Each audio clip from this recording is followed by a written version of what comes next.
दोस्तों, हर साल दुनिया भर में हजारों साइंटिफिक रिसर्च पेपर्स पब्लिश करे जाते हैं, जिसमें साइकोलॉजिकल रिसर्च का भी बहुत बड़ा हिस्सा होता है। पर देखा जाए तो इन साइकोलॉजिकल रिसर्च और स्टडीज को रीड करना एक नॉर्मल इंसान के लिए जितना मुश्किल होता है, उन बातों को रियल लाइफ में अप्लाई करना उतना ही आसान भी है। इसीलिए आज की वीडियो में हम आपके साथ 12 ऐसे साइकोलॉजिकल फैक्ट्स को शेयर करेंगे जिन्हें जानने के बाद आप पहले जैसे सेम नहीं रहोगे।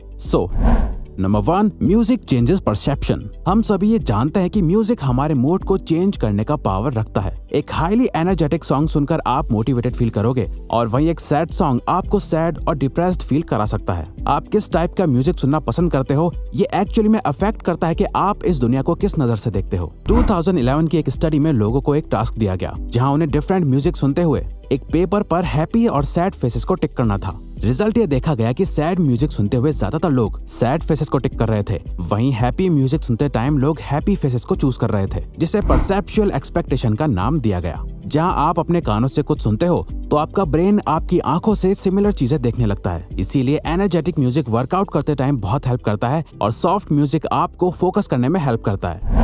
Dunning Kruger effect. 1999 में 2 सोशल साइकोलॉजिस्ट ने ये डिस्कवर करा कि इंटेलिजेंट लोग हमेशा अपने आप को एक बिलो एवरेज पर्सन की तरह ट्रीट करते हैं। वो कभी भी खुद को बाकियों से ज्यादा स्मार्ट नहीं मानते। वहीं दूसरी तरफ एवरेज आईक्यू वाले लोग इसका बिल्कुल ऑपोजिट करते हैं। उन्हें हमेशा ये लगता है कि वो बाकियों से ज्यादा बेटर है। इसीलिए अगर आप ऐसे लोगों से मिलो जो हर बात में खुद को सुपीरियर शो करते हैं, जो ये दिखाते हैं कि वो कितने ज्यादा स्मार्ट हैं, तो समझ जाओ कि ये बस एक डनिंग-क्रूगर इफेक्ट का असर है। वो असल में इतने इंटेलिजेंट नहीं है जितना वो दिखा रहे हैं, क्योंकि एक हाईली इंटेलिजेंट पर्सन कभी भी अपनी नॉलेज से सेटिस्फाइड नहीं होता। वो हमेशा खुद की एबिलिटी पर डाउट करता है, क्योंकि उन्हें लगता है कि वो और बेहतर हो सकता है। फॉर एग्जाम्पल, आपने अक्सर ये तो देखा ही होगा, जो दोस्त ये कहता है कि उसने एग्जाम के लिए कुछ नहीं पढ़ा, वो बिल्कुल प्रिपेयर होके नहीं आया था। मोस्टली केसेस में उसी फ्रेंड के अच्छे मार्क्स आते हैं, जबकि उसने बोला था कि मेरा एग्जाम अच्छा नहीं गया, मैं और अच्छा कर सकता था। क्योंकि मानो या ना मानो, वो सच में थोड़ा ज्यादा इंटेलिजेंट पर्सन है।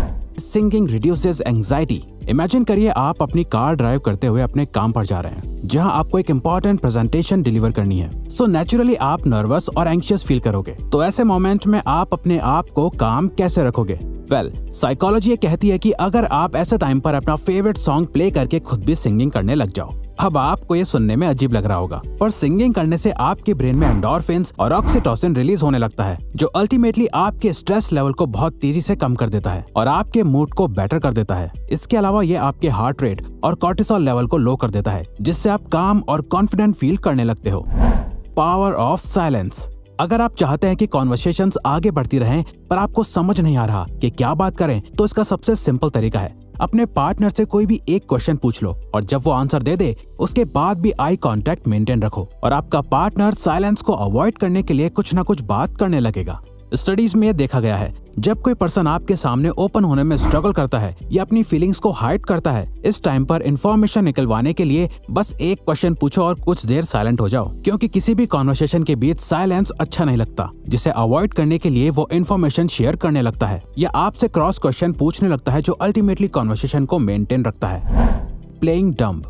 अगर आप किसी के सामने अपना गुड इंप्रेशन बनाना चाहते हो, तो किसी ऐसे टॉपिक के बारे में बात करो जो उन्हें बहुत पसंद है और उसके बारे में उनसे सीखो। फॉर एग्जाम्पल, आप किसी से मिले जिसे कार्स में बहुत इंटरेस्ट है। अब हो सकता है कि आपको भी कार्स के बारे में बहुत नॉलेज हो, पर उनके सामने ऐसे प्रिटेंड करो जैसे आपको उनसे कम नॉलेज है और उनसे क्वेश्चंस पूछो जो सामने वाले पर्सन को कॉन्फिडेंट और स्मार्ट फील कराएगा और वो आपसे बात करने में और इंटरेस्ट शो करेंगे, क्योंकि वो जिस बारे में बात करना चाहते हैं आप उसमें अपना इंटरेस्ट शो करते हो, जो आपको एक लाइकेबल पर्सन बनाता है। और वैसे भी दलाई लामा का कहना है कि जब आप बात करते हैं तो आप केवल वही दोहरा रहे होते हैं जो आप पहले से जानते हैं, लेकिन अगर आप सुनते हैं तो आप कुछ नया सीख सकते हैं। The snake man. अगर आप किसी ग्रुप में हैं या किसी एक पर्सन के साथ भी हैं जहां आप डिनर या लंच पर मिलने आए हो और आपको लगता है कि कोई कन्फ्लिक्ट क्रिएट होने वाला है, आपकी कॉन्वर्सेशन जैसे जा रही है, आप लोगों की लड़ाई हो सकती है, तो इस सिचुएशन को अवॉइड करने के लिए अपने सामने रखा खाना खाने लग जाओ, क्योंकि अकॉर्डिंग टू साइकोलॉजिस्ट्स ईटिंग एक कामिंग एक्टिविटी है। जब लोग कुछ खा रहे होते हैं तो बाकी लोग उस एनवायरनमेंट में कंफर्टेबल फील करते हैं। तो जब भी आपको लगे कि कोई बहुत ही अग्रेसिव हो रहा है या आप लोगों की बहस होने वाली है, तो उस पर्सन के पास जाके बैठ जाओ और उन्हें कुछ खाने को ऑफर करो। ऐसे टाइम पर एक सिंपल चॉकलेट भी आपकी रिलेशनशिप को बहुत हेल्प कर सकती है। Forming a habit. आपने कभी ये सोचा है कि एक हैबिट को फॉर्म करने में कितना टाइम लगता है? पहले ये माना जाता था कि किसी भी हैबिट को फॉर्म या ब्रेक करने में सिर्फ 21 डेज का टाइम लगता है, पर एक न्यू साइकोलॉजिकल रिसर्च के अकॉर्डिंग किसी भी हैबिट को बिल्ड करने के लिए अराउंड 66 डेज लगते हैं। इसीलिए जो लोग ये सोचकर कोई भी न्यू हैबिट बिल्ड करना स्टार्ट करते हैं कि 21 डेज के बाद उन्हें आदत पड़ जाएगी, और जब वो 22nd डे पर फेल हो जाते हैं तो उन्हें बहुत डिसअपॉइंटमेंट होती है और वो क्विट कर देते हैं। रिसर्च के अकॉर्डिंग अगर आप 66 डेज को 3 फेजेस में बांट दें, जहां शुरू के 22 दिन आपको बहुत अनकंफर्टेबल फील होंगे, नेक्स्ट 22 दिन आपसे बिल्कुल हैंडल नहीं होंगे, आप ऑलमोस्ट क्विट कर देंगे, और लास्ट 22 डेज के बाद आप एक मोमेंटम बिल्ड कर लेंगे, जिसके बाद वो हैबिट आपके माइंड और बॉडी से कनेक्ट हो जाएगी, आपकी रूटीन में आ जाएगी और आप सक्सेसफुली हैबिट बिल्ड कर लेंगे।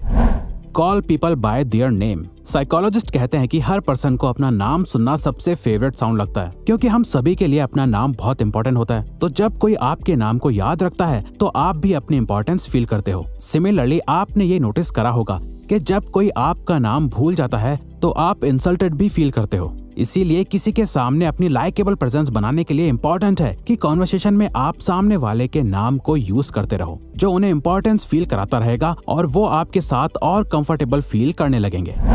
मल्टीटास्किंग। क्या आपको लगता है कि आप मल्टीटास्किंग कर सकते हो? न्यूरो साइंस के अकॉर्डिंग हमारा ब्रेन एक टाइम पर सिर्फ एक ही चीज पर फोकस कर सकता है। कई बार जब आप 2 काम एक साथ कर रहे होते हो तो आपको ऐसा लगता होगा कि आप मल्टीटास्किंग कर रहे हो, पर रियल में आपका ब्रेन बहुत ही तेजी से उन दोनों कामों के बीच अपना फोकस शिफ्ट कर रहा होता है। हम चलते चलते एक दूसरे से बात करते हैं क्योंकि ये बिहेवियर्स ऑटोमेटिक और ऑटो पायलट मोड से होते हैं। वहीं ऐसे टास्क जिनमें बहुत फोकस करने की नीड होती है, वहाँ वो साइमल्टेनियसली काम नहीं कर सकता। फॉर एग्जाम्पल बुक रीड करते हुए टीवी देखना। अब यहाँ पे आपको लगेगा कि आप दोनों काम एक साथ कर रहे हो, पर रियल में एक टाइम पर आपका फोकस या तो रीडिंग करने पर है या टीवी देखने पर। Provide a choice. अगर आप चाहते हैं कि सामने वाला पर्सन एक डिसीजन ले जो आपके फेवर में हो, तो सिंपली उन्हें ऑप्शंस दो जो आपके डिसीजंस के फेवर में हो। फॉर एग्जाम्पल, अगर कोई अपने बच्चे को पढ़ाई करने के लिए बोलना चाहता है तो सिंपली उसे ये बोलने के बजाय कि जाओ पढ़ो, उन्हें चॉइस दो कि चलो पढ़ाई का टाइम हो गया, पहले इंग्लिश पढ़ोगे या मैथ्स।